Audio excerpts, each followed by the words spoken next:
ଆଜି ଗୋଟେ ନୂଆ ରେସିପି କରିବା। ମାଛ ଦେଖି ଭାବୁଛନ୍ତି କି ମୁଁ ଖାଇଯାଇଛି? ନାଇଁ ନାଇଁ, ସେ ମାଛର କଣ୍ଟା ଅଲଗା ହେଇଛି। ତ ଆଜି ଗୋଟେ ମାଛ ଘାଣ୍ଟ ହବ, ଯାହା ମହୁର ବି କହନ୍ତି।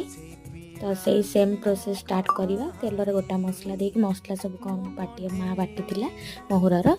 ତାପରେ ସେ ମସଲା କଷା ହେଲା। ଆଗରୁ ପରିବା ସିଝା ହେଇଯାଇଥିଲା। ପରିବାରେ ଥିଲା ସାରୁ, ଆଳୁ, ଗାଜର, ଦେଶୀ ଆଳୁ, ଟମାଟର ସିଝି ଯାଇଥିଲା ଆଗରୁ ଭଲସେ। ଡାଲି ବି ତା ଦେହରେ ପଡ଼ିଥିଲା, ମସୁର ଡାଲି, ହରଡ଼ ଡାଲି, ମୁଗ ଡାଲି, ତ ବୁଟ ଡାଲି ବି ଥିଲା, ତ ପଡ଼ିଯାଇଥିଲା। ତ ଏଠି ମାଛ ମୁଣ୍ଡ ପଡ଼ିକି ମସଲାରେ ଭଲସେ କଷି ହେଇଗଲା।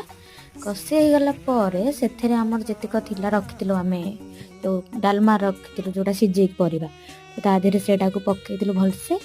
ତ ରେଡ଼ି। ତ କିଛି ସମୟ ଫୁଟିବାକୁ ଛାଡ଼ିଲା ପରେ ଲାଷ୍ଟକୁ ଗୋଟେ ଛୁଙ୍କ ଉପରେ ଦିଆଗଲା। ଜିରା, ଯେଉଁ ମସଲା ପଞ୍ଚୁଫୁଟଣ ଆଉ କଞ୍ଚା ଶୁଖିଲା ଲଙ୍କାର ଗୋଟେ ଦିଆଗଲା। ତାପରେ ରେଡ଼ି ଆମର